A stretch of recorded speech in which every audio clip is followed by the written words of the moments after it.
Good evening and welcome to the May 11th, 2021 regular board meeting of the Roswell Independent School District. I now call this meeting to order. May I have a roll call, please? Hope Morales? Yes. Hilda Sanchez? Yes. Mona Kirk? Yes. James Edwards? Yes. Milburn Dolan? Yes. We'll now stand for the Pledge of Allegiance and salute to the New Mexico flag.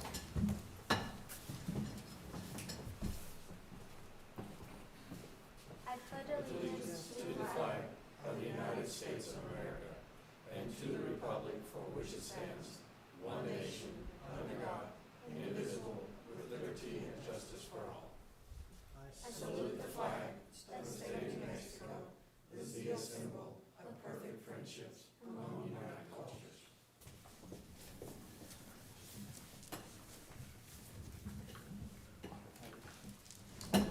Are there any modifications to the agenda?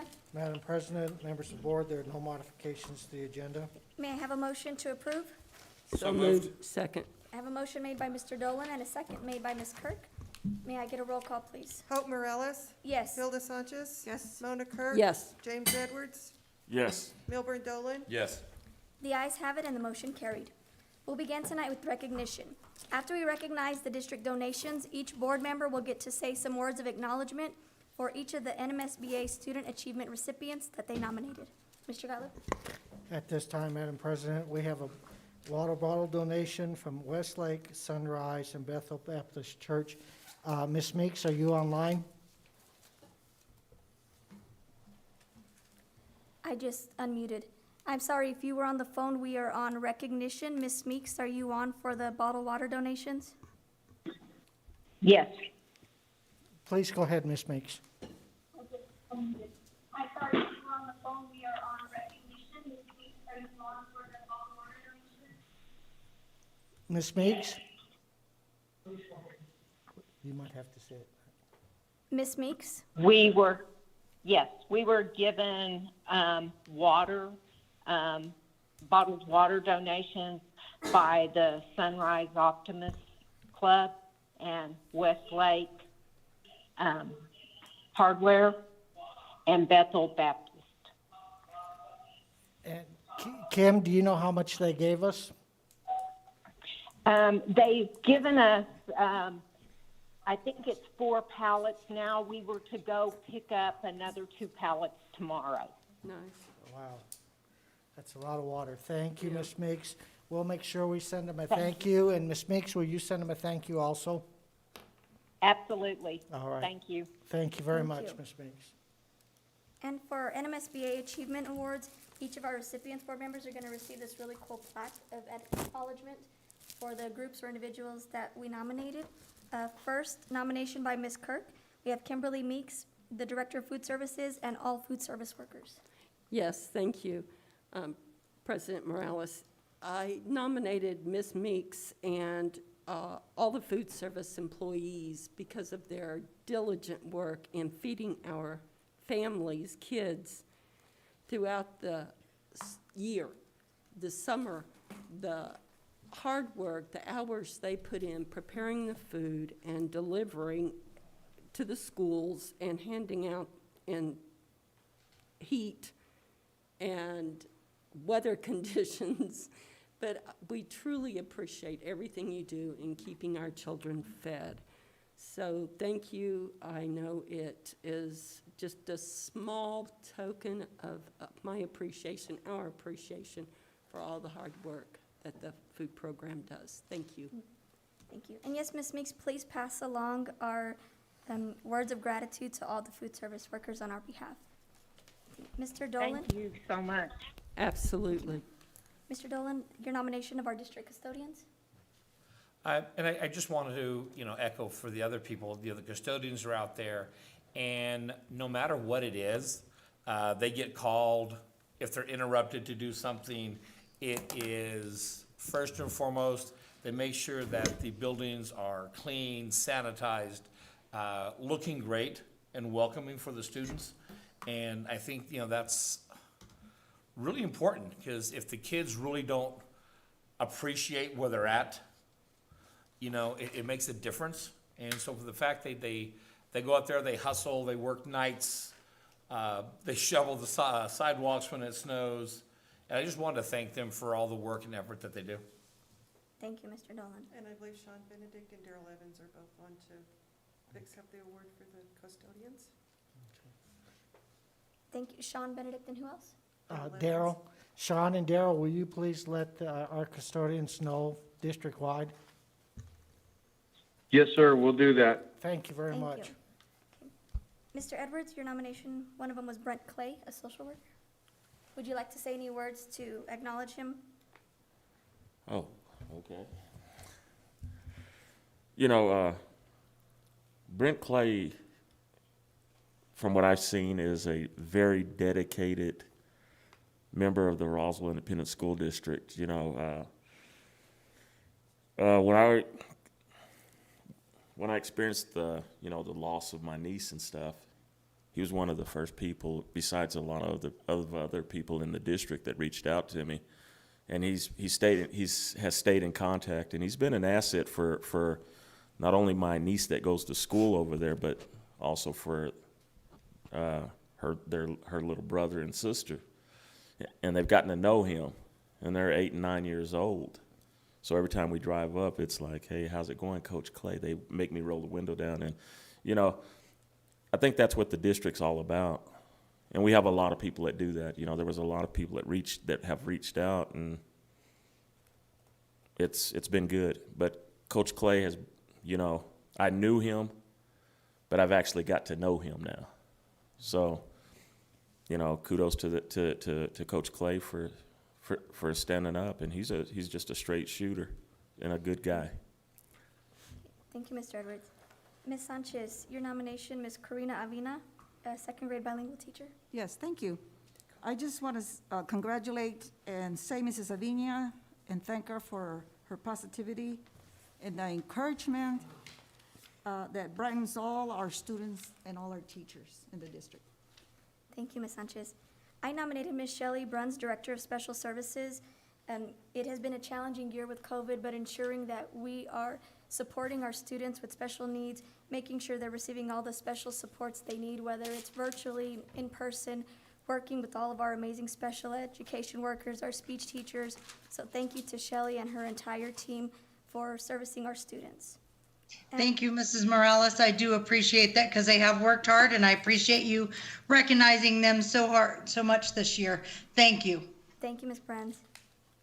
And last but not least, we have Mr. Mike Gottlieb. Definitely want to open it up, and he did not want to be acknowledged in this way. Of course he but, didn't. But I think it's important, so if we just want to go down line, if anybody wants to share some words of appreciation with Mr. Gottlieb. I've worked with Mr. Gottlieb for probably 20 years.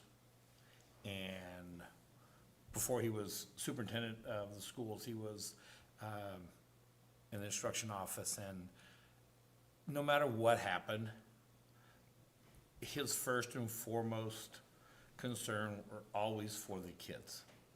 I have seen Mike walk into a school, open up a custodial closet, grab a mop, I want to say it was Sunset, and start cleaning up a mess because it had happened. And I said, the custodian came up, the principal came running, he's like, I got this, I'm just gonna clean this up. It speaks to the man and his nature and his culture, which is always take care of the kids, take care of the building, take care of the staff. As far as being a compassionate man, that statement would not make a good explanation for him. He's gotten me and my family through some rough times, and it was always because he cared. Came back to help us another year. For the year for him to pick was probably the worst year possible, and I'm gonna tell you that I don't think I would have wanted someone else sitting in that seat beside me today. So, Mr. Gottlieb, I true-heartedly thank you for all you've done for us. Thank you, Mr. Dolan. I appreciate that. And you're more than welcome. Ms. Sanchez.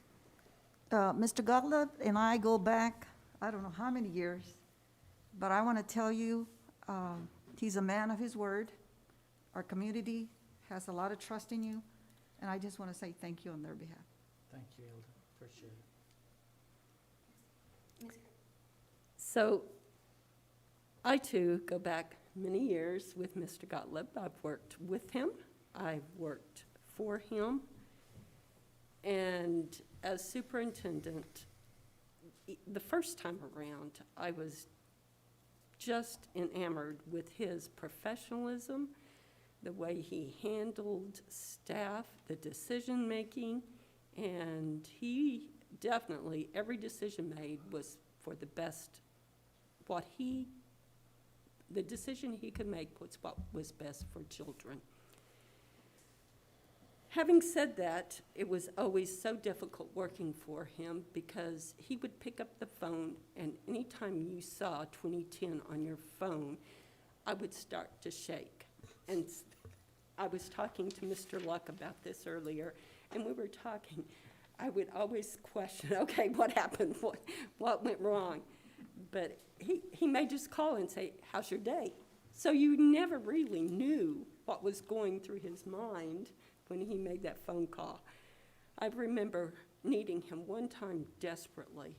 I made a phone call, and he did not answer the one time. And so I kept calling, and I asked him where he had been. And he said, Mona, I do not take the phone to the bathroom. So that enlightened me. I just want to say thank you, Mike. I echoed the words, there's no one else I would want leading this district through what just happened. No one else sitting in that chair but you. Thank you. Mr. Edwards? Well, I haven't had the pleasure of working for Mr. Gottlieb, and thank God I didn't. But I've known Mr. Gottlieb, God, we go way back during some difficult times. And I've seen him work through difficult times, and he knows what I'm talking about. And his heart's in the right place. And it's always been about the kids and his staff.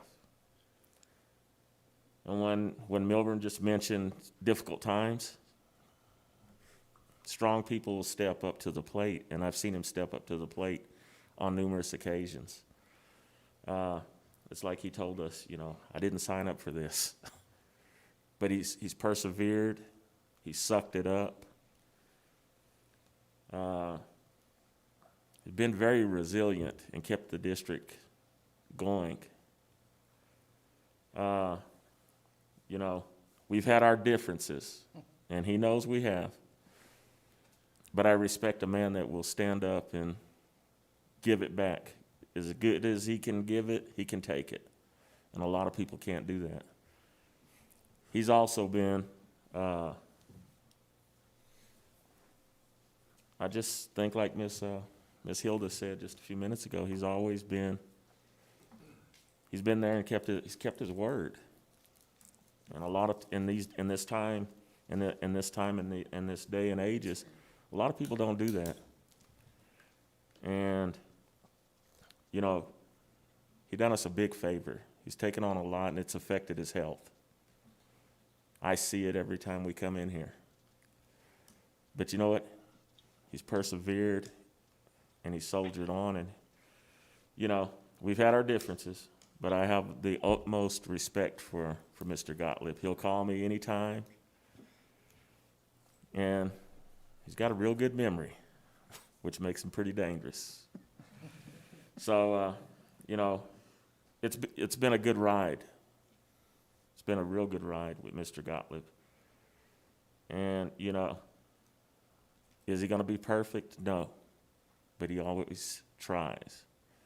And he gives 110% to kids, so I have nothing but the utmost praise for the man. And I don't say that lightly. But I thank you for stepping up and keeping us going and just being honest and keeping your word. So kudos to you, Mr. Gottlieb. Thank you, Mr. Edwards. Mr. Gottlieb, I'd like to think that I've kept you on your toes a little this past year. But just like everybody else said, you're an individual that I have the utmost respect for. Thank you for taking my questions, my concerns, my ideas, always being open, really making me as a board member feel like an active partner within the district, driving in the same direction, you know, for success for our kiddos. You've had a really challenging year, and I thank God you didn't know the year you were going to have or what you were going to be helping us with, because I'm not sure you would have wanted that task. But I think you were the right person to lead us with everything that we went through.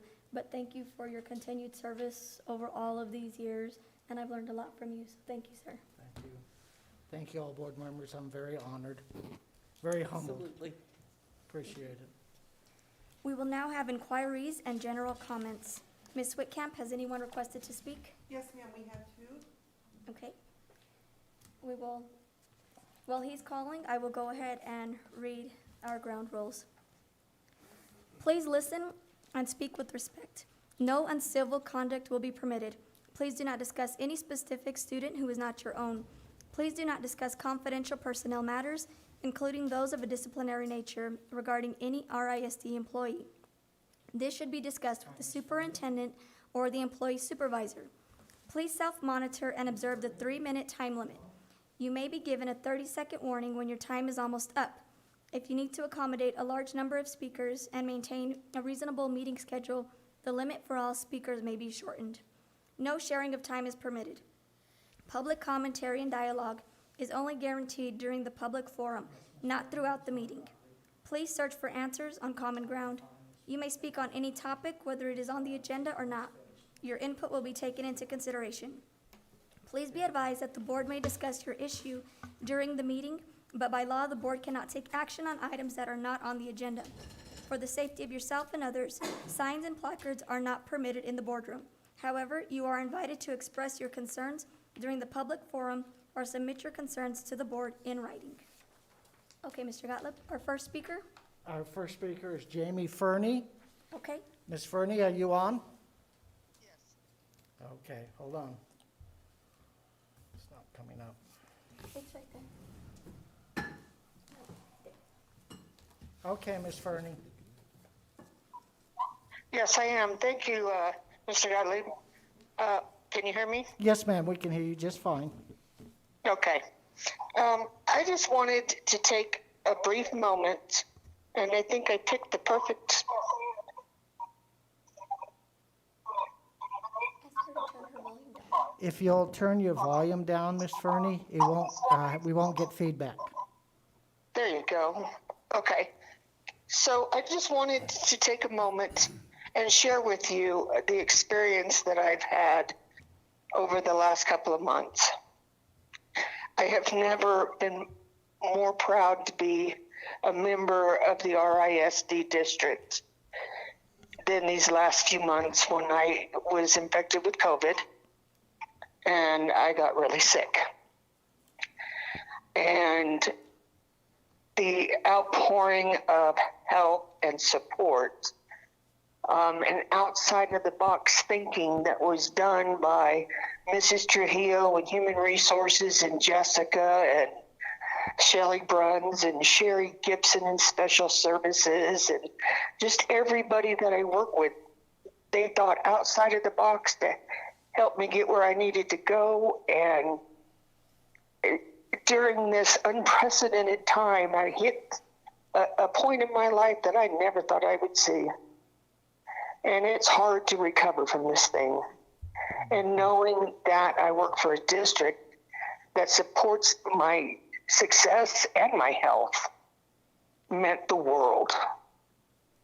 I'm still not 100% there, but I'm working on it. And one of these days I intend to be back 100%. But until then, I'm doing what I can, and I'm grateful for the help that they provided. They're a phenomenal bunch of people. In fact, the entire board, Human Resources, Dr. Ryan, everybody that I worked with, you guys are awesome. Thank you for everything. Thank you, Ms. Fernie. I appreciate your phone call. Absolutely. Thank you, Ms. Fernie. I'm glad you're feeling better. Bye-bye. Thank you, Jamie.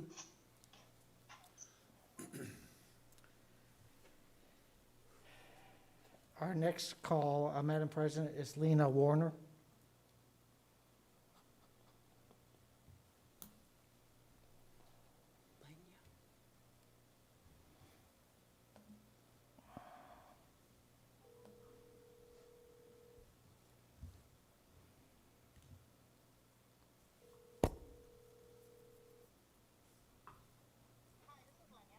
Lena, this is Mike Gottlieb. I'm going to put you on speaker.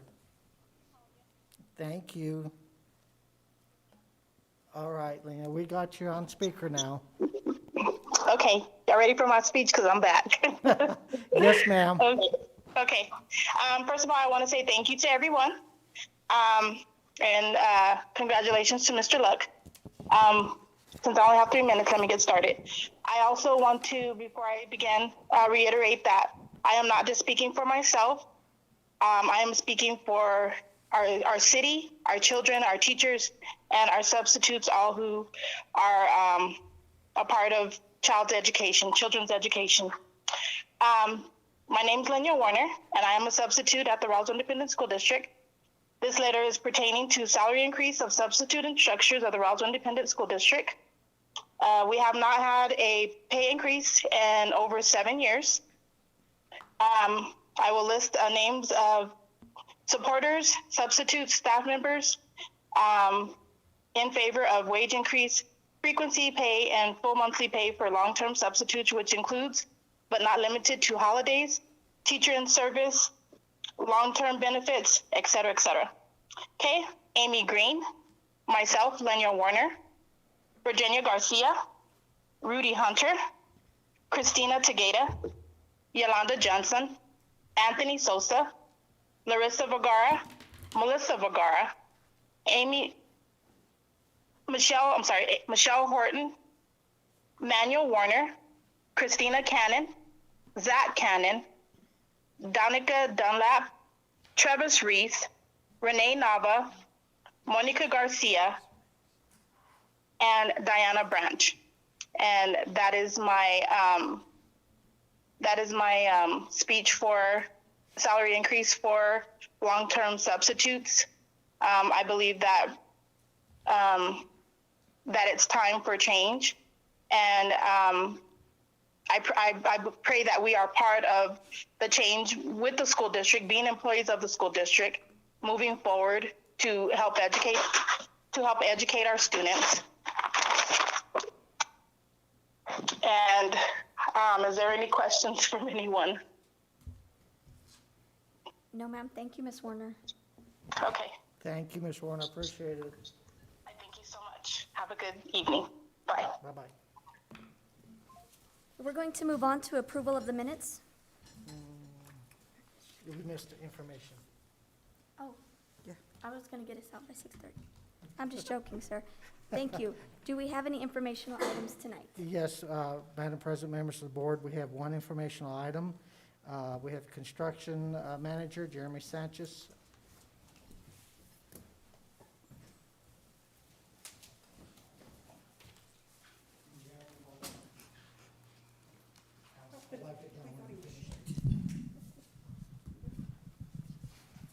Thank you, sir.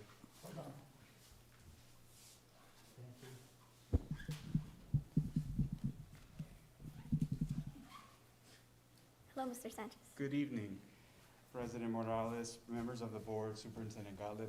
My name is Jeremy Sanchez. I'm joining the district as a construction coordinator. I would like to give you a bit of a brief overview of how I've already worked with the district, although I haven't been employed. I am leading the Public School Facilities Authority as a regional manager. For 5.5 years, I partnered with the district on capital outlay projects such as Parkview, Del Norte, Mesa, Nancy Lopez, and other projects. And so as I'm coming on board with the district, I have a unique and specific perspective on those projects. Del Norte as well, finishing up. So would like to give you a quick assessment of where Mesa Middle School is, move on to Nancy Lopez. The design of Mesa Middle School was completed at the end of April by the design professional. The project drawings are currently being reviewed for permit application by the state. At the completion of that process, the district and the state, the Public School Facilities Authority, will partner on releasing a request for proposal for construction. At that time, we'll be interviewing, receiving proposals, and then returning to Capital Outlay Council in Santa Fe to request the remainder of the 90% of the budget that the district and the state partner on. Just to recap, the state has assigned 71% of the cost of the project for Mesa Middle School. So quite a large share there from the state. And assuming that all things go well, with a construction request this summer, that project construction timeline is estimated at about 16 months. Any questions on that?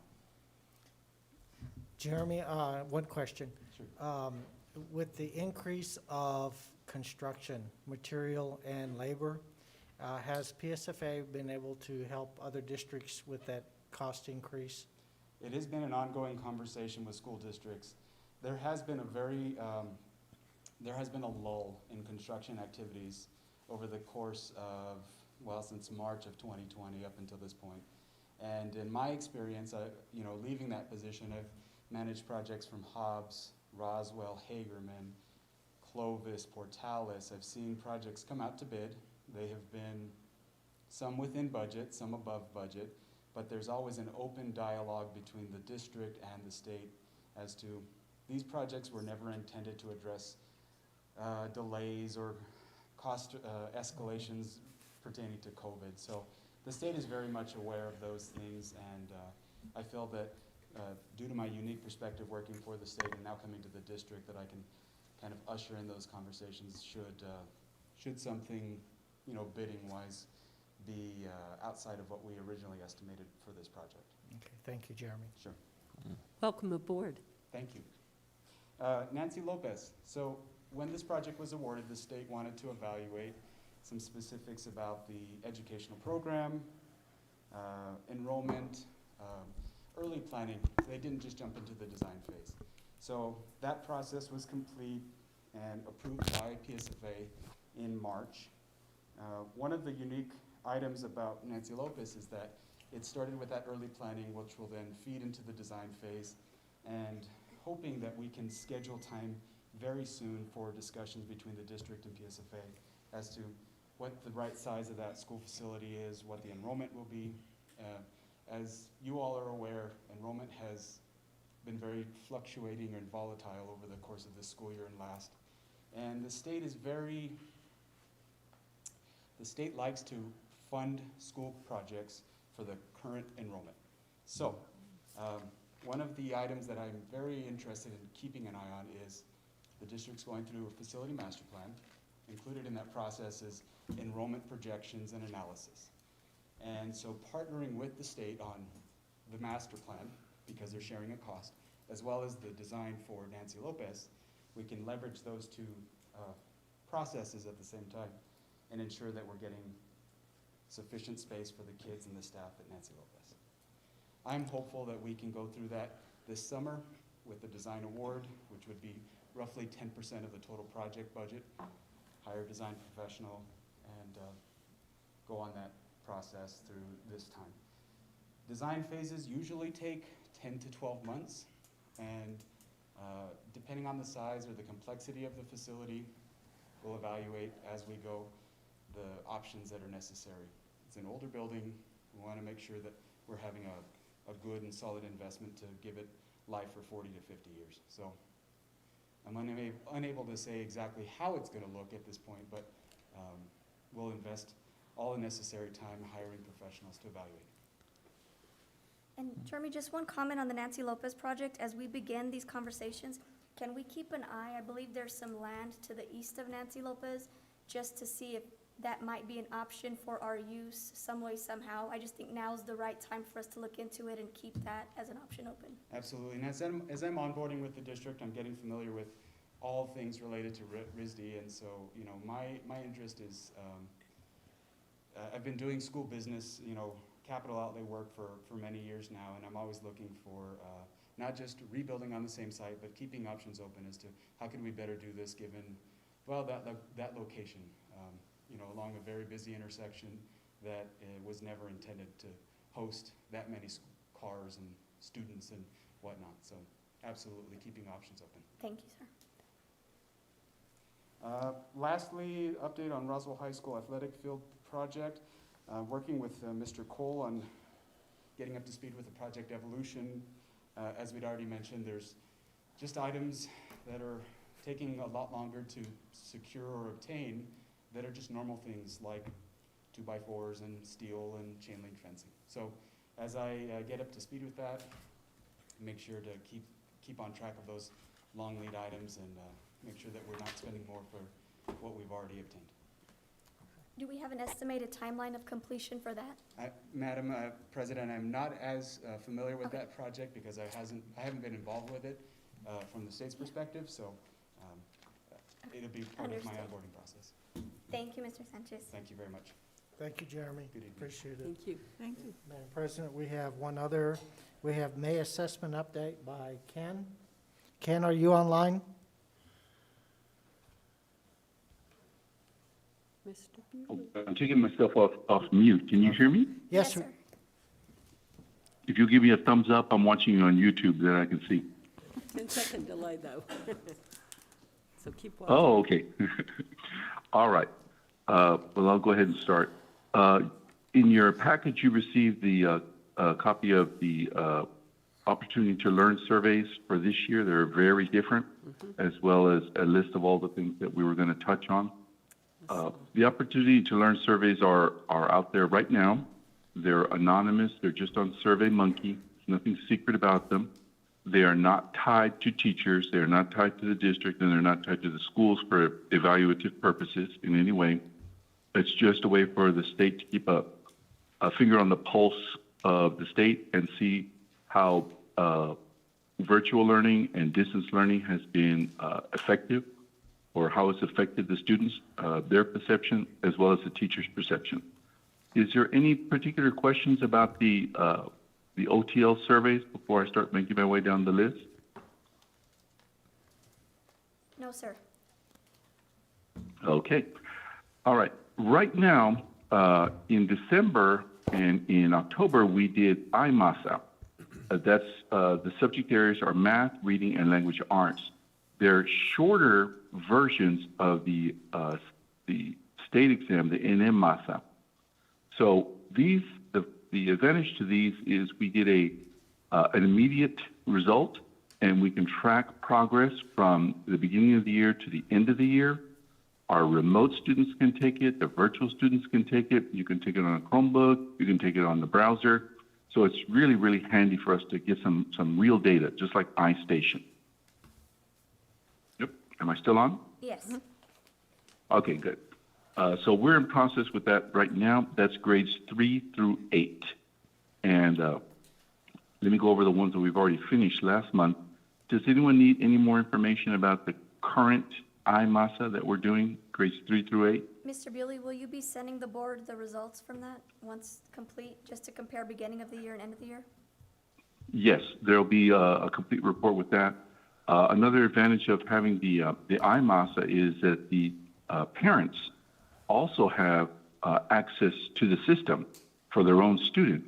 And it's just, I think Cognitive's done a really great job with that. You know, I'm not a salesman for Cognitive, but I will say that they've done a really good job for that and providing access for our teachers and for our parents. So, and we're going to see the impact of students coming back to the classroom. Now, last month, we'll go over the ones that we did last month because it was a busy month. Our students that are, according to their IEP, unable to take the regular assessments, take an alternative assessment. This year and last year, it's Dynamic Learning Maps is the name of the assessment, and it's completely online, not paper, administered one-to-one. Last year, COVID struck just before we were able to use it, so this will be the very first year that we actually able to use that. And I would like to give a big thank you to Shelly, Bruns, and her teachers because it is a completely new experience. And we won't get results from that for a while, but they're just about done with that across the district.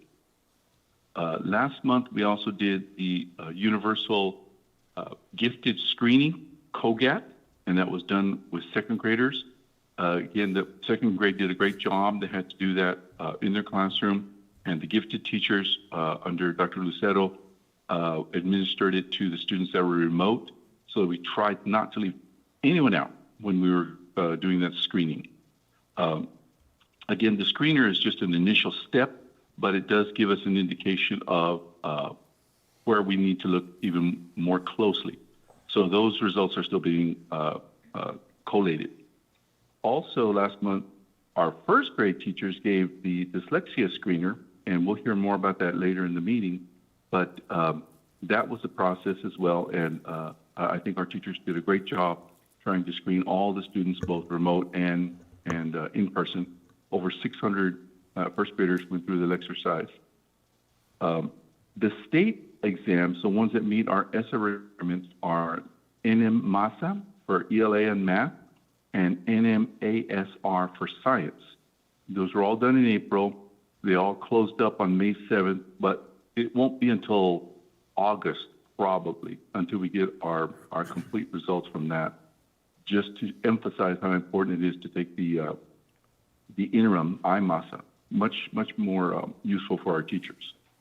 Last month, we also had SAT school day for 11th graders.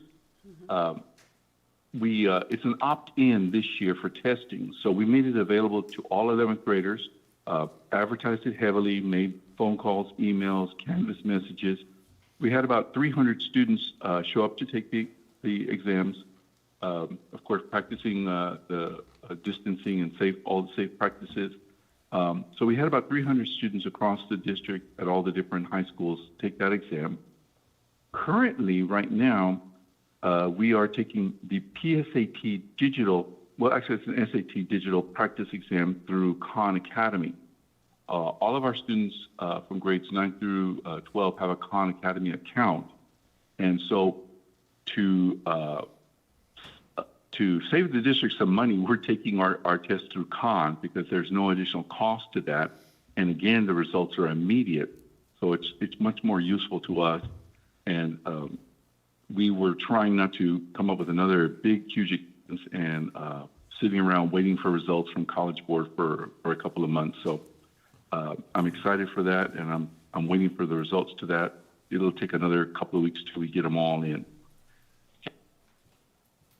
So, Mr. Bewley, I have a question.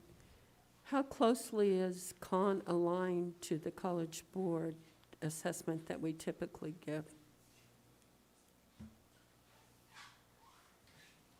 Mr. Bewley, can you hear us? Say that again, Ms. Clerk. I don't think he's on yet, sir. How closely are the two assessments aligned? College Board and the one on Khan Academy. Mr. Bewley, are you online? I think he got kicked off, maybe. Yeah, I heard him start to, he's off. Okay. Mr. Gottlieb, this is Jennifer, and I can answer that. So College Board utilizes Khan Academy as one of their tools, so they're very closely aligned. Perfect, thank you. You're welcome. Was Mr. Bewley finished with his presentation? Do we know? We're going to go ahead and say yes. Let's just- Now we'll move on to approval of minutes. Madam President, members of the board, recommend approval of the minutes of the regular meeting of April 13th, 2021, special meeting April 23rd, 2021, special meeting April 24th, 2021, and special meeting April 26th, 2021. Thank you. And Ms. Whitcamp, I have a couple of modifications. I do too. I do too. Okay. For the April 13th minutes, on page 6 and 7, related to the social media policy, it states, Ms. Morales suggested that technology is a privilege and not a right. That was the language in the policy. What I tried to explain is that technology is not just a privilege, but a necessity. So if we can just update the wording on that. We caught that typo on use of employment. And on page 11, for the board updates, under Ms. Kirk's session, her questioning was related to the minute review, not the agenda review. So just swapping out that word. Additional modifications? Yes, on page 2 of the April 13th, on page 2, there are just minimal, but there's MRS Kirk and then MS Kirk. If you would change those MRSs to MS, and that's on page 2 and 3 of 413. 2 and 3, okay. Thank Ms. you. Sanchez? Yes, one modification to the April 13th agenda, page 9, where it says the approval of the English language textbook adoption, where it reads, Mrs. Sanchez asked if in the future the board could review the rubric used to score and select the curriculum. Instead of Mrs. Sanchez, it should read Mrs. Morales. And with that, may I have a motion to approve our minutes with amendments as described? So moved. Moved. Okay, I have a motion made by Mr. Edwards. May I get a second? Second? And a second by Ms. Sanchez. May I get a roll call, please? Hope Morales? Yes. Hilda Sanchez? Yes. Mona Kirk? Yes. James Edwards? Yes. Milburn Dolan? Yes. The ayes have it, and the motion carried. The consent agenda is now up. Madam President, members of the board, I recommend approval of the consent agenda, approval of the April bills, authorized May bills, and approval of the May bars. We also have a temporary cash transfer. Any questions for Mr. Cole or explanation needed for? No, I didn't. Okay, may I get a motion for approval? So moved. Second. I have a motion made by Mr. Edwards and a second made by Ms. Kirk. May I get a roll call, please? Hope Morales? Yes. Hilda Sanchez? Yes. Mona Kirk? Yes. James Edwards? Yes. Milburn Dolan? Yes. The ayes have it, and the motion carried. Action items are next on the agenda. First, we have Title III Language Instruction for Language Learners. Madam President, members of the board, I recommend approval of Title III Language Instructions for Language Learners. Is there any discussion? I have a couple of questions. Yes, Ms. Sanchez? I wanted to ask, can the Title III funds be used to support sending personnel to English learner-specific professional development by paying for substitute teachers or extra pay if the training is held outside the hours specified in the personnel's employment's contract?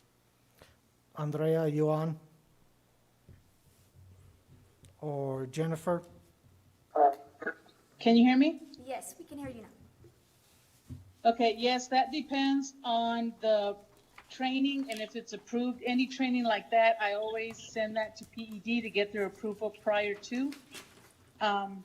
Substitutes, it's very rare if it's WIDA. To the WIDA's conferences, it has been, and the substitutes has been paid, but they're very, very picky as to which conferences or workshops those are. So I always send those to get approval ahead of time. Also, Mrs. Nieto, can the Title III funds be utilized for English learner-specific assessments? I'm sorry, repeat that? Can the Title III funds be utilized for English learner-specific assessments? What assessments are you referring to? Because the district buys the assessments, so I'm not sure what assessments you're referring to. So is Title III funding used to purchase any assessments? Like proficient? No. No, okay. Also,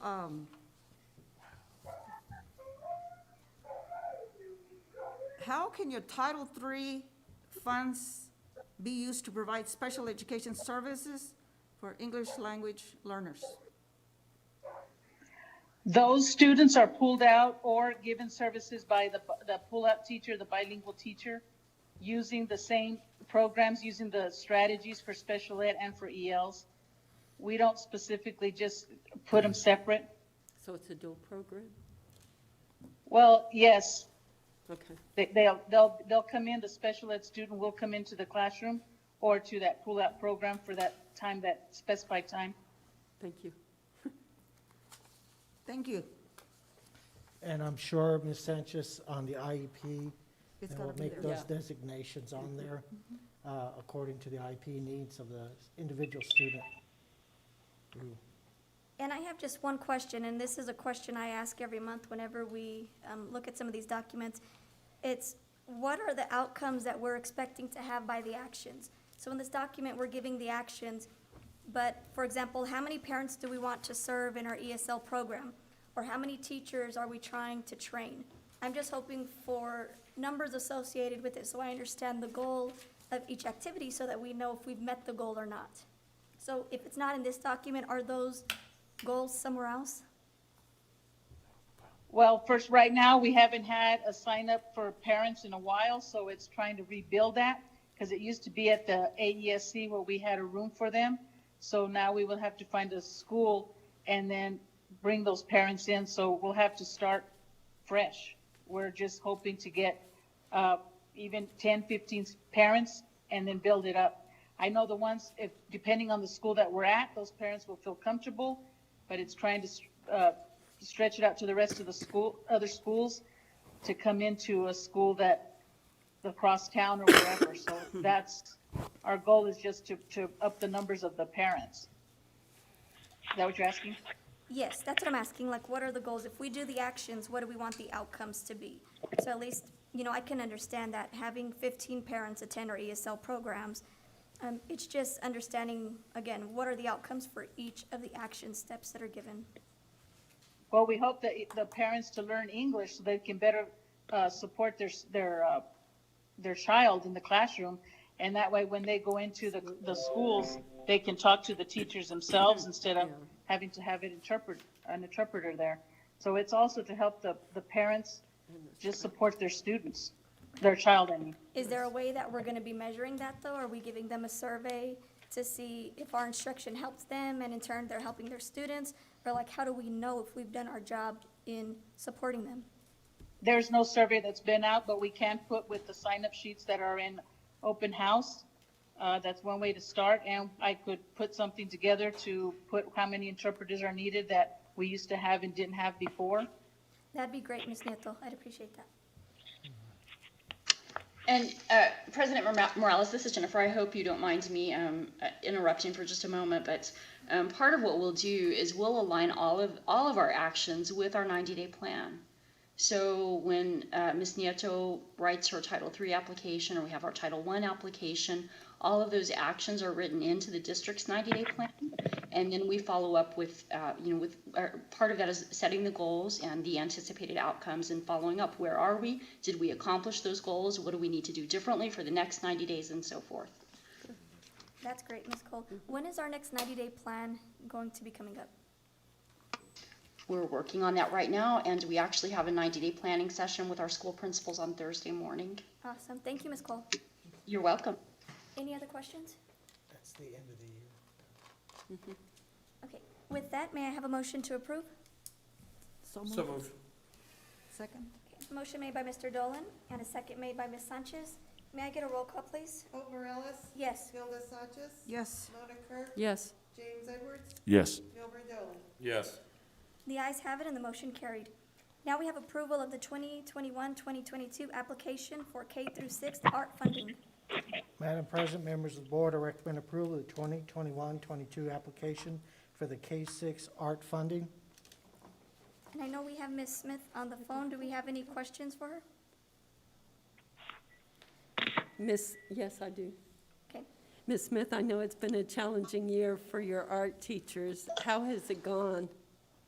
Can you give us a little update? Sure. President Morales, Superintendent Gottlieb, and members of the board. Sorry, can you hear me? Yes. Thank you, Ms. Kirk, for the question. It has been very challenging, but I have never been prouder of my team. They have adapted in so many different ways, challenged themselves to search and discover ways to intrigue students and joining their Zooms. Sometimes we had students join more than once during the day. Nice. And then our struggle with materials. So it was really kind of a cool thing to help students find things around their homes. that they could use, because even the Crayola factory was shut down for a long time during COVID. And so we couldn't get any materials in initially to get to our students. And so actually coming back, we found that students have really grown in their skills for drawing, because that's mainly what we were able to do in visual arts. Whether it be they grabbed a receipt, a torn envelope, or if they had a piece of paper. And then found sounds. I don't know how much our families love us now for helping their kiddos go around the house and find different things that can make sounds, and creating different rhythms and using body percussion. And we did a lot of yoga, and it was a challenging time, but so rewarding in learning from what we can do with very little. Awesome. It's nice to hear. Thank you. Thank you, Ms. Smith. Anybody else? Okay, may I have a motion to approve? So moved. May I have a second? Second. Okay, I have a motion made by Ms. Kirk and a second made by Mr. Edwards. May I get a roll call, please? Hope Morales? Yes. Hilda Sanchez? Yes. Mona Kirk? Yes. James Edwards? Yes. Milburn Dolan? Yes. The ayes have it, and the motion carried.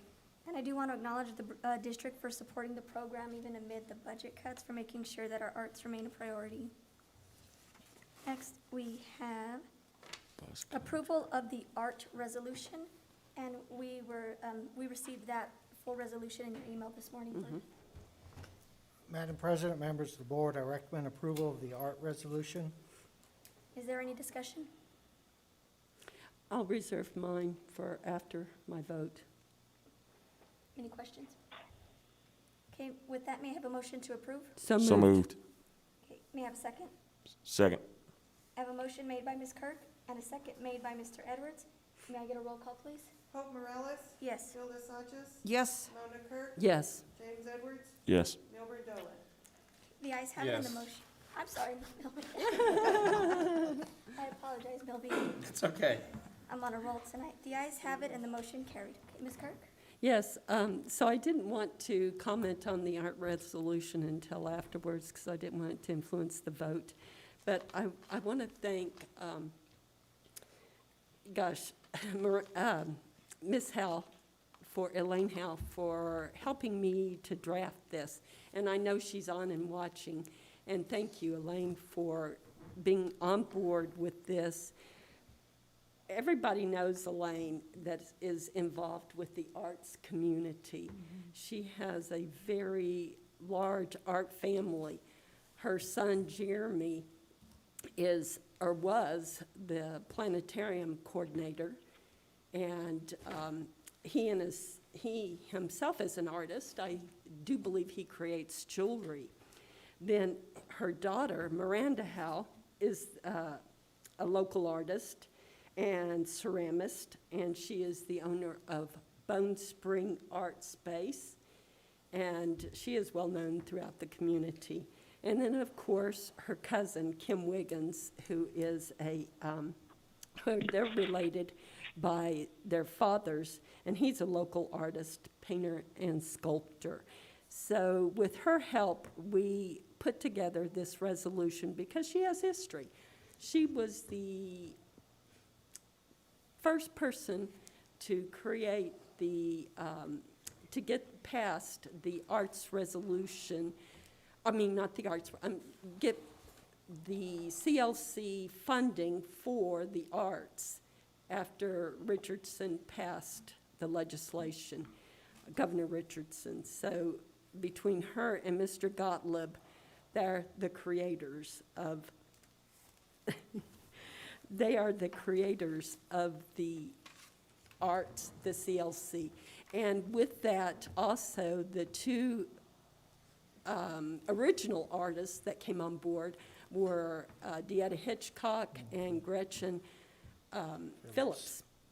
So with the three of them, they developed the CLC and produced the visual and performing arts program. So thank you so much. Kudos. Great job. Thanks. Thank you, Ms. Kirk. Next, we have bus contractor evaluations. Madam President, members of the board, I recommend approval of the bus contractors evaluation for 2020, 2021. Is there any discussion or question? No, it's May I yearly. have a motion to approve? So moved. May I have a second? Second. I have a motion made by Ms. Kirk and a second made by Mrs. Sanchez. May I get a roll call? Hope Morales. Yes. Hilda Sanchez. Yes. Mona Kirk. Yes. James Edwards. Yes. Milburn Dolan. Yes. The ayes have it and the motion carried. Next, we have RFP recommendation, copiers district-wide. Madam President, members of the board, I recommend approval of the RFP recommendation for copiers district-wide. Is there any discussion? So, Mr. Gottlieb, the copiers district-wide, are we updating? Can you give us a little information? Mr. Cole, Thank you.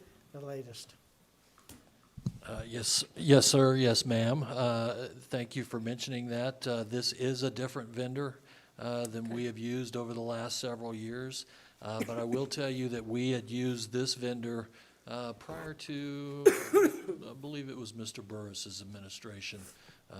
So prior to that, with Mr. Baca in charge of the copiers at that time, we had used Benchmark, and we're very pleased. We're very pleased with their staff. They're local to the community. They have offices here, and we feel like the service is going to be much better. And of course, would like to thank the members of the committee, Royce, Mr. Braggs, Mr. Tweet, and several others evaluated this group of folks, and they discovered, if they didn't already know, that evaluating copier contracts is not fun at all. So anyway, and any questions I can answer. Thank you, Mr. Cole. Mr. Cole, I have one quick question. Yes, ma'am. When it says district-wide, every school will be getting new copiers? Yes, ma'am. Perfect. Yes, ma'am. Chad, do we pull the hard drives like we used to in the past? Absolutely. Why is that important, members of the board? Everything that's copied is on those hard drives. Oh, wow. And so that has We scrub them. private records, confidential information, grades, student information, so Absolutely. those have to be pulled first. Thank you, Yes, sir. Mr. Cole. Thank you, Mr. Cole. With that, may I have a motion to approve? So moved. Second. I have a motion made by Mr. Edwards and a second made by Ms. Kirk. May I get a roll call, please? Hope Morales. Yes. Hilda Sanchez. Yes. Mona Kirk. Yes. James Edwards. Yes. Milburn Dolan. Yes. The ayes have it and the motion carried. Next, we have the 2021-2022 fixed operating budget authorization. Madam President, members of the board, I recommend approval of the 2021-2022 fixed operational budget authorization. And Board, Mr. Cole passed out some of the documents for this as well.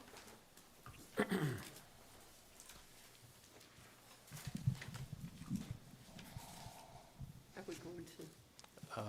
We have a presentation if you'd like. No, that's fine. No? Because we have the handout. Well, go ahead, Mr. Oh, Cole.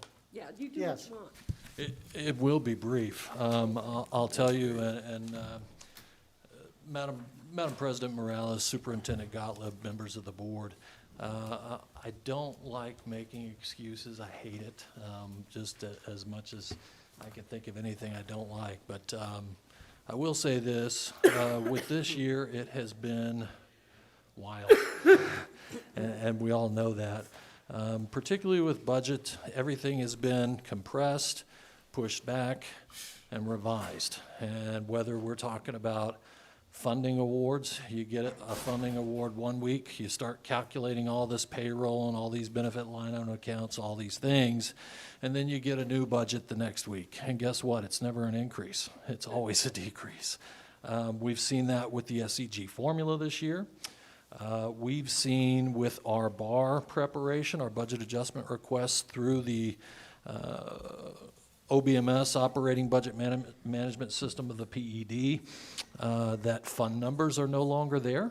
They're missing, and yet we have them in budget, and we need to adjust. So lots of issues this year, and so what you have is a pretty scaled back version of what you would normally see. Normally, you'd see many federal funds out there. You would see our debt service fund, you would see all of those funds in this presentation, because I would see them on the OBMS website and have a template to be able to fill in budgets for those.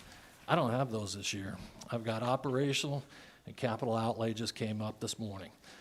So what you have in front of you is the operational fund, and it's very basic. It is rolled up in the salaries, so you don't have thousands of line item accounts, but it is, the main thing I'm focusing on are the big things. I want to get revenue right, total revenue. I want to get total cash balance right.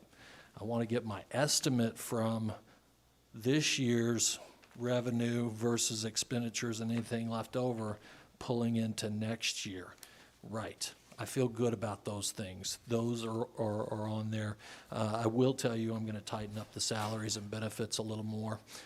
We've put in the increases, but I'd like to break those out into more detailed level, whether it's by program or specific job codes. I want that broken out so we can see it. So there's some software issues. We'll get through it. We'll have it ready. I want to tell you the main thing is that it's due to the PED May 24th, which is next Friday. And we will have it into PED with all of its bells, whistles, and bows ready to rock and roll on May 24th.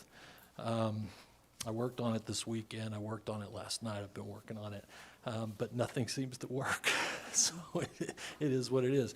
With that being said, I'll skip through the narratives on the front end. You don't need me to read that to you, and it's pretty basic stuff we've discussed, and Mr. Gottlieb has discussed with you, and I believe done a very good job, as he always does with everything. I'd flip to our comparison of unit value. So we've got some primary things that drive. Now, we know the funding formula has changed. We know that what used to be Instruction Materials Fund was rolled into SCG and called an increase, but that's specifically for textbooks traditionally, not for raises. But it's rolled in now, and it was part of what covered those raises last year. So Did we know that was going to happen, or was that a? we talked about it. Okay. We did at the time when it was happening. It's still rolled in there. What's great this year, last year, I'll give you an example. They rolled it into our SCG and said, here you go, we gave you more money, this is great. Mm-hmm. And we said, well, okay, Where's this? how much did you give us? Well, we're not quite sure. We'll tell you. And then we got a memo that from the Instructional Materials Bureau at PED that said, when you turn in your budget, we've got this additional form for you, and we want you to show how much money in SCG is attributable to instructional materials so that you can track that. And I called him. I said, I asked you this question at your budget presentation, and you said you don't know. Has that changed? And he said no. So the nice thing is this year they actually know how much of our SCG fund was attributable to instructional materials. So we've got that number. It's slightly over $1 million for next year. So that's a good thing. That works. Chad, is that why the SCG is supposed to kind of go up, but not quite so much, because some of it is for the? Yes, ma'am. Yes, so another example of that is K through 5, K through 5 plus. That's the one where they require an additional 25 days, the staff, and it has to, they have to move with the cohorts, lots of. 10 days, Mr. Cole. K through 5 plus 25. Yes. ELTP 10, yes, sir, yes, sir. So very stringent on the K through 5 plus requirements, but that's another one where they rolled a lot of money and changed our funding formula to add K through 5 plus. That used to be a separate fund, completely separate fund, which was, it was complex, it was a lot of line item counts, it was not an easy budget to prepare, But at least it was separate, so you knew exactly what it was and where it was going to, and you could account for everything. When you mix it all in and just say, here you go, here's some more money, that becomes difficult. And then when you change the rates of the money, the unit value, see, that didn't change in previous years with the separate fund. It was what it was, and you knew what you had. So some frustrating things, some things that kind of are a little misleading in saying we have additional money. And just in looking at where we're at right now, I'm going to give you some broad strokes tonight. Our funding formula for the current year that we're in right now provides us $95 million in SEG operational dollars. For next year, that will go to $89 million. So it will decrease to $89 million. They are holding us harmless based on our student populations. Another ray of sunshine in this. Transportation fund. Statute has always specifically required that you run your counts on specific count days on those buses and report that, and then that's how you're funded. So if you take a snow day on a count day, that wasn't such a good experience for us. We did get burned with that. But we're not going to get burned with COVID, fortunately. I know Mr. Gottlieb was instrumental in speaking to our local legislators and alerting the superintendents across the state that this was a major issue early on. So thank you, Mr. Gottlieb, for that, because I think it made a huge difference and will for a lot of school districts throughout the state and their kiddos. Unit value. I want to touch on unit value. The primary drivers, of course, are what the state divvies out on a per unit basis or per membership basis. Now, in our formula, we take what's called membership, that's one student, and then it's factored by the estimated cost of educating a student. Those factors vary throughout the formula. It costs more to educate a kindergartner than it does, say, a fourth grader. It costs more to educate a high schooler than it does, say, a fifth grader. So those kinds of things. So this unit value becomes very important. And the other huge factor is our membership. How many students do we have? We just talked about being held harmless. That's a huge blessing for next year. The big concern that I have, that business managers across the state, and we all talk, I talked to Clovis, Ruidoso, Portales, quite a few of those folks, and we're concerned about that unit value next year. We know that will be after election processes and those things take place, and we always get a little nervous about that time. So I'm concerned. If you look at 2020, 2021, the current year, we started out at $4,758.10 per unit. Initial budget. That's how our initial budget for this year was created. We built our budget around that. What happens is you roll through 3 quarters of activity, and that's when you get your final unit value, essentially, hopefully. And at that point, you've already expended through 3 quarters. So we know that the way we're structured, our salary and benefits costs are anywhere from 80 to 90% of our total costs. You know, that leaves you 10, 15% margin, depending on how you're structured. It doesn't give you a whole lot of wiggle room. When you get to the end, you've already expended, you've built on one thing, and now you've got to go back and change it. So you can see, just as a perfect example, the current year change. And that's quite a huge drop. That big red line is represented there. So that's what we're concerned about for next year. We're building a budget based on a very similar figure to what we started with to build this year's budget. And we're worried about the back end after the 3rd quarter. But yet we were held harmless. So explain how that's... We weren't held harmless on the unit value. We were held harmless on our membership. Okay, so our... Particularly through ELTP and K through 5+. Okay. Yes, ma'am. On the operational formula. On the transportation fund, that is a separate fund, thankfully. It hasn't been rolled in yet. but we were held harmless on the transportation fund, and that's the bigger deal in this. I'm very happy that they're holding us harmless on operational, on the ELT and ELTP, Extended Learning Time program, and the K through 5+ program. As you know, and again, Mr. Gottlieb is great about communicating these things. I believe it was 6 districts in New Mexico out of a total of 89 that actually took K through 5 for next year and will be participating in the program. They had the staff, evidently, and feel like they can do that. Of course, the danger in that is if you don't follow the rules and you get to year end and you've spent the money and they don't reimburse you or they don't give you your money, they take your funds back. They say, you didn't follow these rules, you didn't cohort, you didn't do these things, and now we're taking, that's always been the issue with both ELTP and K through 5. It's the same issue with ELTP. You know, if you don't follow the rules and they're not very well defined, particularly that first year, what is extracurricular? What does qualify under this program? What, you know, all of those things.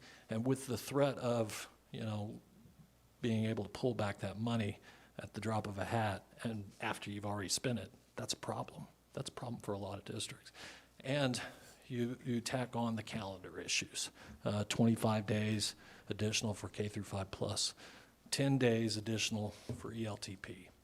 So we are participating in ELTP, but we are not participating in K through 5+ based on staff availability. Again, the other major driver is student membership. You can see the trend there. It's pretty stark when we look at it from one year to the next. It's always a year lag, so we always take the prior year's membership to build the formula for next year's budget. That's why you don't see 21, 22 listed there, because we haven't gotten there yet. But you can see the contrast in those numbers. So do you think we'll be held harmless for the count days for next year? I do not. I do not. And usually I'm an optimist, but So that budget's going to look. Today I'm beaten up and rough today. No, I think they've done some good things for us. Again, that transportation was huge. A lot of people weren't thinking about that. You know, if it's not on your radar, it's not something you think about. But again, Mr. G got out there well ahead of the legislators even going to Santa Fe and started letting them know, hey, this is going to be an issue and it's going to be a big one. And the legislators, you know, as they customarily do, there was some pull, give and take, and some fighting, some handshaking, all those, maybe not with COVID, but they did get it taken care of for us and for the districts across the state. So certainly would thank our legislators for that. Yeah. Okay. And getting into what we've built for next year, again, I won't read this to you. I just like to break it out for you to give you a little more detail on who and you know, whether it's nurses, are we talking about therapists, maintenance folks, where those people are classified in this next matrix graphic. And again, this matrix is just a really nice way of taking lots of accounts and kind of building it to give you the 40,000-foot view, so you can see structurally what we're doing and why. You can see the total budget, $98 million for next year coming out, and that's not just SEG. That's the auction, the insurance recoveries. All of those things go into that operational revenue flow, and there's some more detail on how I typically look at those things going forward as well in the next few pages. But this is the slide that is germane to what we're trying to do here. Again, my goal in this is always one, to get it as clean as possible. We've done really well as a school district, and that's not on me, that's on my staff, my crew, my superintendent, my school board. The support we get has been phenomenal, always has been. And most districts have to do a budget review of some sort, whether it's in Santa Fe in person or over the phone. We haven't had to do one in several years. Our budget analyst is very pleased with us, and we're very pleased with our relationship with the Budget Bureau at Santa Fe. That's an outstanding group. So if I can answer any questions about that, that's how we've broken out that revenue and lined it up to be successful. Again, I think we're going to do, well, I know we're going to do some more tweaking. I want to make sure we haven't missed anything on salaries and benefits. When I build salaries and benefits out, I always build, bless you, I always build out to the minimum requirements by statute, knowing fully well that we're about to start union negotiations with two different union groups. And that's okay. Everything, it'll be fine. We'll have it structured in. We'll have it built. Hopefully PED approves it. They always wait until July 1 to approve it. But my goal will be to make payroll July 10th, our first payroll run, and be ready to dive in and explore what those union negotiations may hold for us. And again, there's some more reading material. So Chad, I have a question. Yes, ma'am. So right now, the budget is built around what is, was already drafted in legislation by the governor to support those unions, correct? Yes, ma'am. Yes, ma'am. So the budget meets the minimum requirements of the current year's legislation and all that pertains to that. Let me touch on that a little bit more. 1.5% increase to salaries for school district personnel. That's required. It's the language is not an average. So there's no, one person gets a little higher, one person gets a little lower, you average it out and it's all, no, it's 1.5 straight across. There are several districts that are looking at that in terms of salary caps and cost increases on the other side through the insurance and through the matching of ERB. I think that's worth doing. I know our unions are savvy to that, and we will be talking with them about that and collaborating, I'm sure, around that.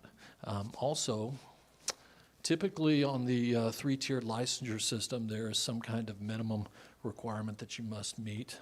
The only minimum requirement in this year's legislation is that level 1 teachers be at least 41,000 to start, and we're above that in the current year, so that won't be an issue going forward at step 0. So. And we have a budget committee meeting on Thursday, so we'll be able to learn more, and I'll save my questions for then, Mr. Cole. Excellent. Sir. No, that's a good presentation. Alrighty, with that, may I have a motion to approve? So moved. May I Second. have a second? Second. Thank you. I have a motion made by Mr. Edwards and a second made by Ms. Kirk. May I get a roll call, please? Hope Morales? Yes. Hilda Sanchez?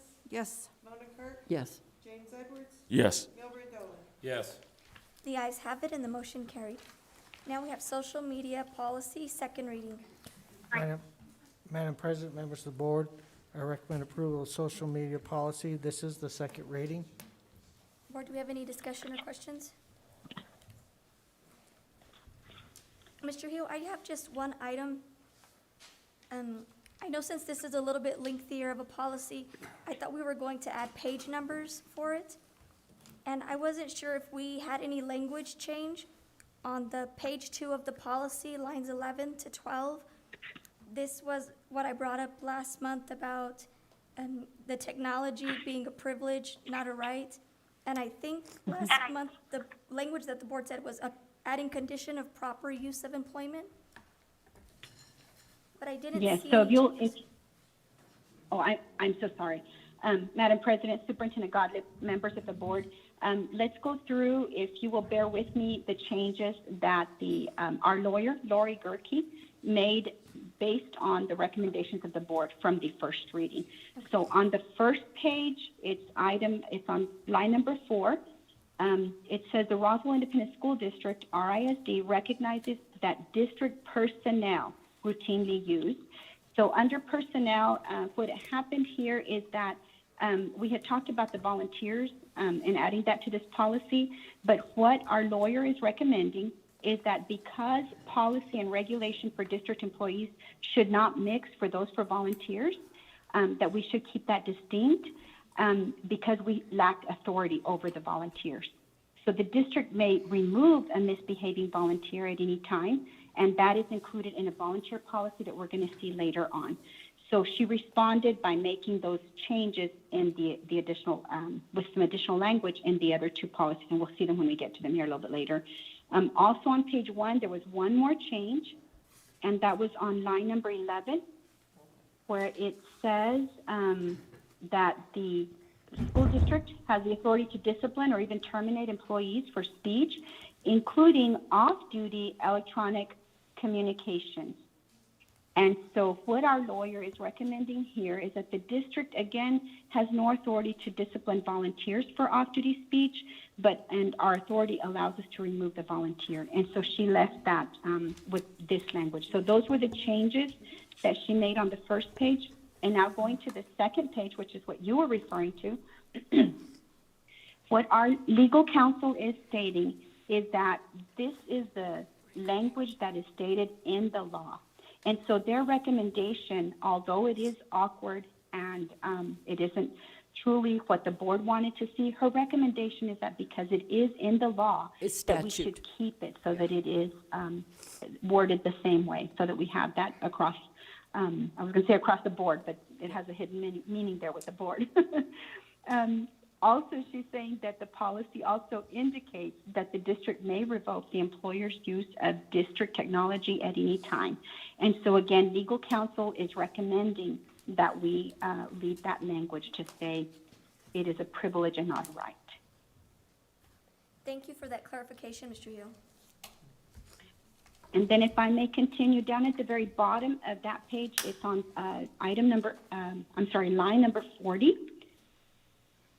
This is where she addressed the district-approved applications that are approved to use for communication. And if you'll remember, we discussed those and not using different platforms and different mediums that we may not have authority over. And so she addressed that there with the addition of the word shall. And those are the only other changes that that our legal counsel is recommending for this policy. Mr. Hill, I'm sorry, what line were you referencing right now? 40, it was 40, all the way at the bottom. Employees shall, second Okay. page, line 44. Gotcha. So, Mr. Hill, can we go back and add those page numbers? Because these are added into the policy manual, I don't believe those have page numbers. They're really referenced by the keywords and the number of the policy. So we can add, we can ask Mr. Don Williams, but normally the policy, from the Policy Services Advisory doesn't have the numbers. So then what about the line numbers? Can we just continue the numbers so that we don't have all the different pages starting on number 1? Just so we can find. Yeah, the numbers. Right, the go away. line numbers were added simply for the ease of communication with our attorney, so that when we are conferring with her, that we can reference those line numbers. Okay. But they will be in With there. the heading, like, for example, under purpose, line number 4, under district technology resources, line number 4, if that makes sense. Yes, thank you, Mr. Hill. Any other questions? May I get a motion to approve? So moved. May I get a second? Second. I have a motion made by Ms. Kirk and a second made by Mrs. Sanchez. May I get a roll call, please? Hope Morales? Yes. Hilda Sanchez? Yes. Donna Kirk? Yes. James Edwards? Yes. Bill Rendola? Yes, ma'am. The ayes have it and the motion carried. Next, we have I-6631, Ijoc-E School Volunteers Policy Revision, second reading. Madam President, members of the board, I recommend approval of the I-66-3 and Ijoc-E School Volunteer Policy Revision. This is a second reading. Is there any discussion? If I may add, President Morales, on the second page, item number 17, this was the area that the board had discussed. It starts, "It is my duty to refrain from striking, assaulting, or restraining students." And so what our attorney is saying that this is taken directly from New Mexico State Annotated Language 6.50.18.8 C17, and therefore she recommends that this be kept in the oath. She did add the additional language from the seclusion restraint regulation, again from New Mexico Annotated 6.11.2. The only provision is in the law for trained employees to restrain, and therefore only in imminent danger of serious physical harm should a volunteer engage in the restraint of a student. And so that is her recommendation there for that line. Thank you. And we do have two other policies that will be coming down a little bit later that she did follow up that have to do with volunteers. And we'll look at that language when we get to those. Okay. May I have a motion to approve? So moved. May I have a second? Second. I have a motion made by Ms. Kirk and a second made by Mrs. Sanchez. May I get a roll call? Hope Morales, Yes. Hilda Sanchez, Yes. Mona Kirk, Yes. James Edwards, Yes. Milburn Dolan, Yes. The ayes have it and the motion carried. Next, we have B-0900 BDA Board Organizational Meeting Revision, first reading. Madam President, members of the board, this is the first reading of B-099900 BDA Board Organization Meeting Revision, first reading. Any questions or discussion? No, just the change of date. To align Madam with the- President, if I may elaborate, the original organizational board meeting policy was adopted on February 11th of 2020. The language that Policy Services is recommending that be amended, first of all, is that the board shall at its first regular meeting and the language will change from March to January, and that is to coincide with the differences in the elections. They've also added, if you guys will note, the first paragraph was in the original language, but everything, the majority, I should say, of the remaining paragraphs was added. Thank you, Mr. So, for Hill. example, I'm so sorry, if I No, may go please ahead. I'm add, sorry. the old language stated that no board member could be considered for election to the position of president unless that member had fully completed at the time of the election all of the Nmsba required training for new board members. And if you will notice on the following paragraphs that follow that first paragraph, it does talk about, the votes, the calls, the vacancies in the event that there is a vacancy prior to an election. Yeah. That was not the policy approved by the board last year, though. We chose to override that language where a new board member could serve as president without meeting those training requirements. Those are just the $5. Correct. That though. was the old language from the former policy, and so that is no longer in there. Okay, gotcha. And just a quick comment for the board, whenever this was brought up in March, I did double check with our legal counsel, Tony Ortiz, just about the policy to get clarification for myself. And he did explain that board reorganization can happen at any time.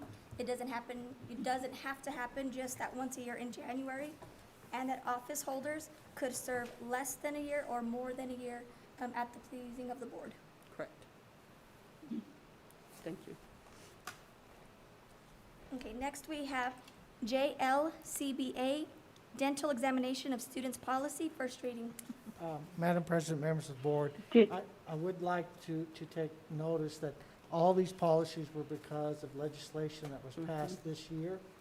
So all these policies are because of legislation that was passed. So we would not bring this many in front of the board ahead of time. So just FYI, this is in statute now as of Including- July 1st. Yeah, including this one. Yes, ma'am. This first reading of Jlcba dental examination of student policy, first reading. May I add, Madam President, before you continue, I don't believe that there was a vote for the board organizational. No, that's No, first not yet. reading. First reading. Okay, thank you. Yes, ma'am. And so no other changes to that one, right, before we move on? Correct. Correct. No, okay, thank you so much. Thank you. I will let the board know For- that we've worked on our letters to the parents for next year, along with it, with the denial for the parents. We have that already. They do not have to have a dental exam if they do not wish, nor do they, if they do take their child to the dentist, they do not have to produce that. So we also have the opt-out or opt-in type situation again for this. And on the Thank same you. document? Yes, it's all Awesome. with And- letters of explanation. And it's only done once Right. for their entire The enrollment. entire time. Yep. Any feedback on this policy? Also, I believe Nurse Katie is also on the line if you have any questions for her on this one. Thank you.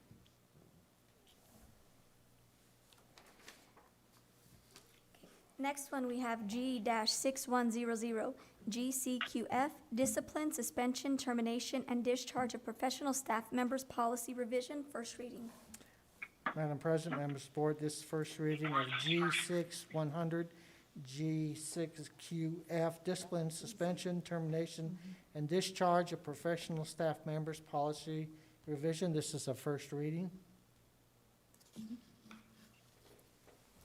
Mr. Hill, is this mainly just some of that language update from this past session? Yes, ma'am. So starting on, there are 5 policy advisories other than the board organizational that we already addressed. There are 5 policy advisories that were put out, and this is in direct response to Senate Bill 80 and House Bill 29. These are on the subject of prohibiting imposition of discipline, discrimination, or disparate treatment against a student's race, religion, or culture because of the student's use of protective hairstyles or cultural or religious headdresses. So once Policy Services read this, then they responded with the addition of these 5 new policies that are coming before you. Bottom line is what they're saying is that an individual's personal, cultural, or religious headdresses and wraps cannot be considered a disruption to the educational process.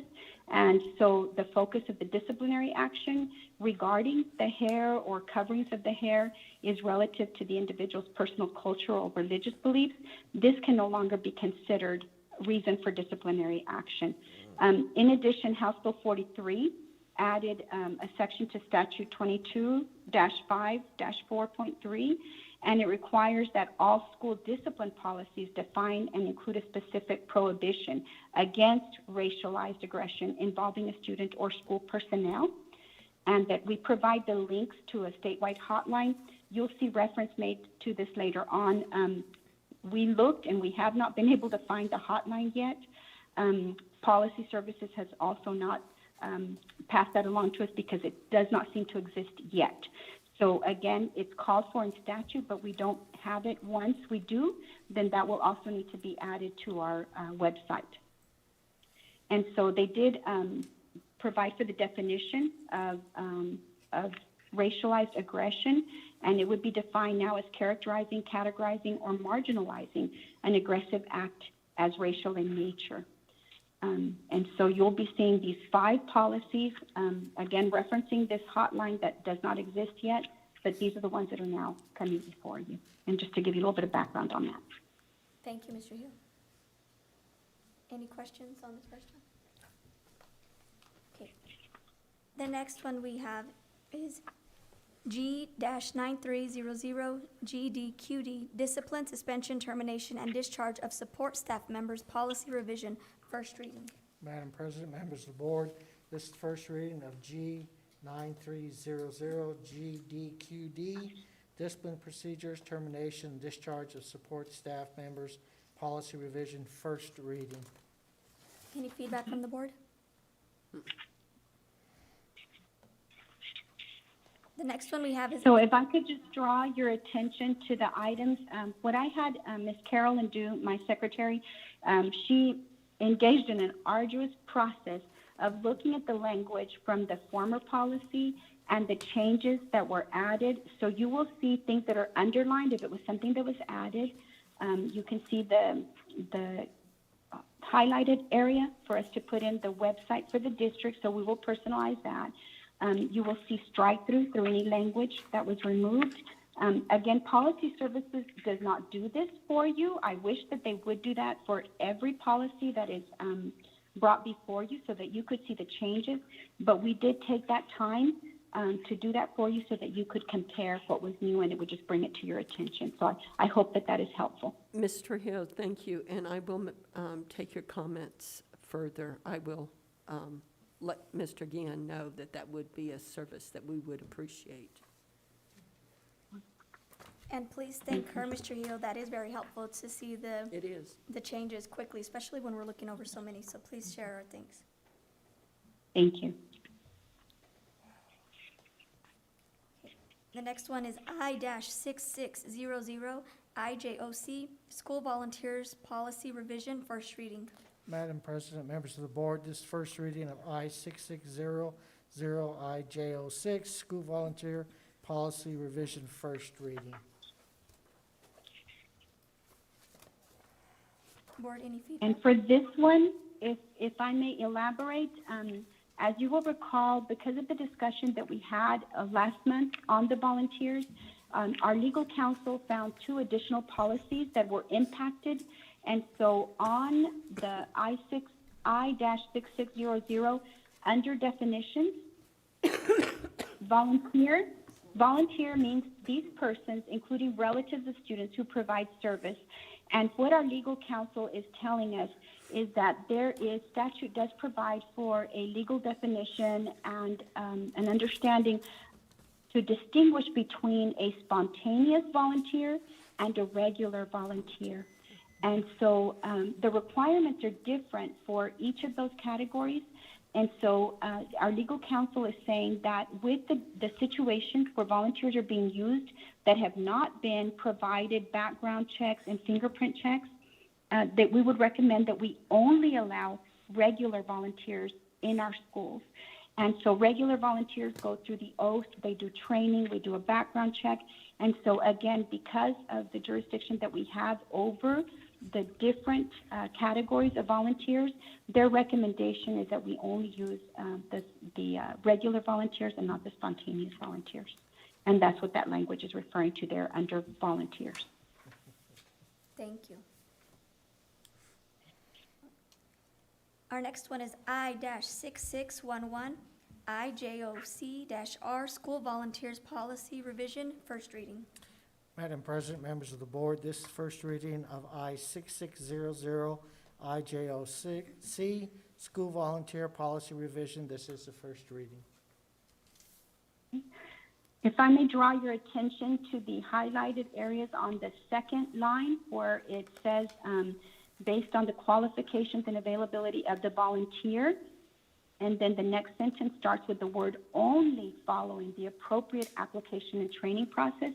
This was added, again, to keep in line with New Mexico State Annotated 6.50.18.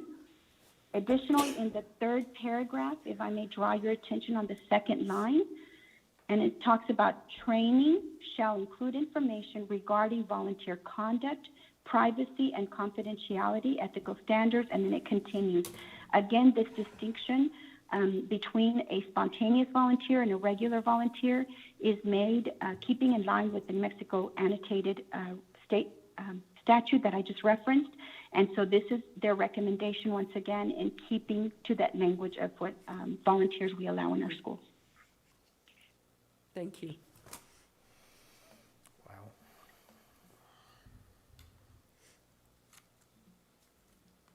Our next one is J-4600 JK Student Discipline Policy Revision, first reading.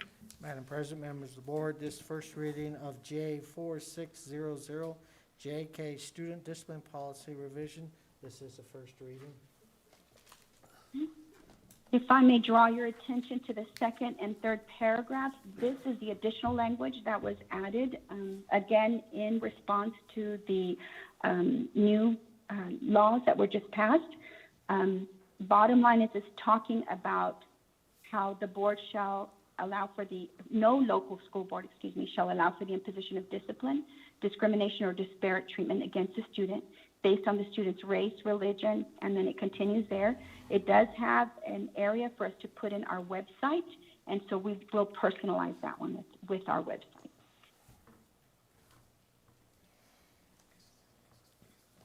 Great, thank you, Ms. Trujillo. And our last one is J-2350, JICA, Student Dress Policy Revision, first reading. Madam President, members of the board, this is first reading of J-2350, JICA, Student Dress Policy Revision. This is a first reading.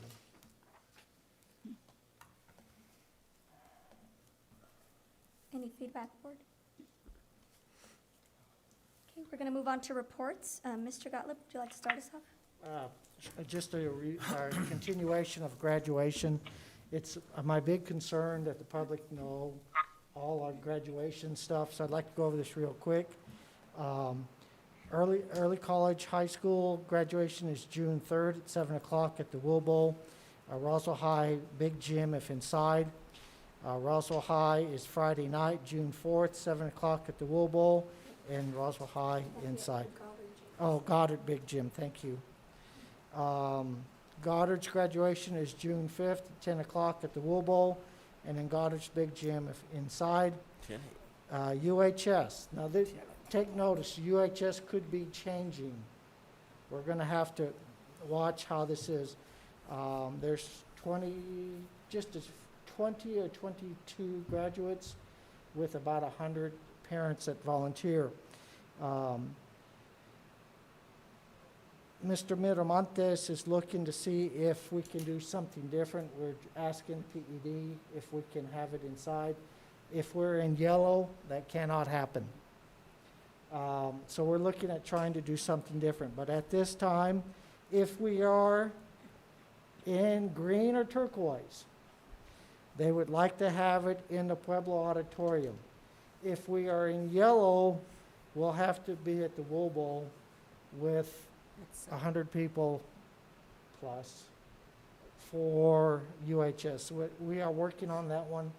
The issue is that in yellow counties, commencement ceremonies with spectators may only take place in an outside venue, which may have up to 25% capacity in spectators area.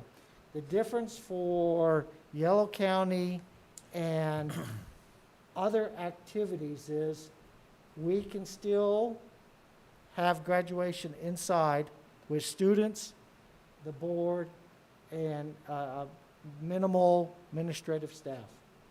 No spectators are allowed. As you know, the criterias, I know 2 of the 3 criterias, I don't know the third one. The first one is the number of COVID cases we're having and the number that are tested weekly. The second item is the number of vaccinations that we are receiving, and that number goes up, I think, 5% a week. I believe it's 5%. I don't know the third one, haven't been able to find it out. I do know if you're in green for 2 weeks and you stay green for 2 weeks, you can move up to turquoise. All those numbers are very important in case we have larger ceremonies. We could have larger groups at the Will Bowl, or if we have to go inside, we can have larger groups inside. That's my report, Madam President. Any questions? Yes, Mr. Gottlieb, so she is updating weekly, so would the 26th be our date?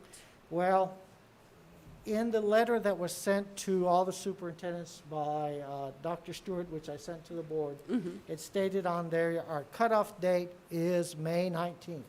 Ooh. Now that May 19th is a trigger date.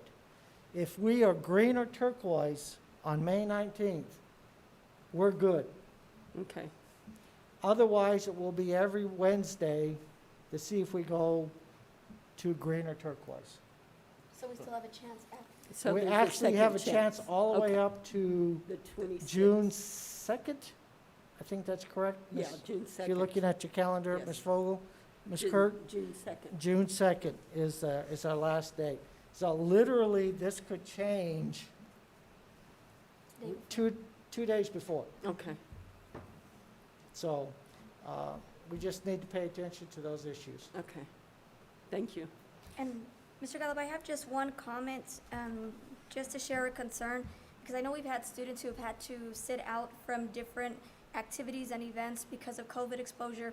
So I want to make sure our families and our students know about one of the requirements so that we're not shocking anybody at the end. And to emphasize, if any of our parents or kiddos are feeling sick, to stay home so that we limit that exposure. But I'm worried about having some of our seniors miss out on the actual graduation ceremony.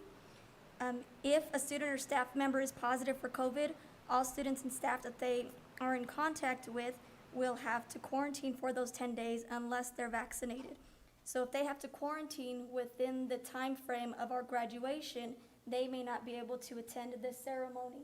And my understanding is correct. That is correct. They will, it's not may, it's they cannot. So if our seniors and our senior families need to be very careful with this issue. If you want to make sure that you can get in, you don't have the issue, they have moved the vaccination down to 12 years old. If you have not seen that announcement, I sent that out to you today. That's one way to ensure that you can make sure that you can participate in the event. So can we try, and you guys have done a wonderful job communicating with the community, but I just want to highlight this. I want our families to really understand these cutoff dates and the rules, and it's not RISD making these decisions. These are things that we have to do. PED. So I want them to be aware of it so that as much as possible, we can make sure all of our seniors get to participate in the graduation ceremony. Yes, ma'am. Thank you, sir. And our high school principals have done an outstanding job They on have. that too. Literally sitting down with the seniors in smaller groups and just talking to them if they want to graduate. I mean, look at what happened to our seniors last year. So they have done a great job on that, all three high school principals. I've got to commend them on that, and they do a daily review on that. And I echo that. Thank you. Thank you, sir. That's all. Okay, Mr. Cole?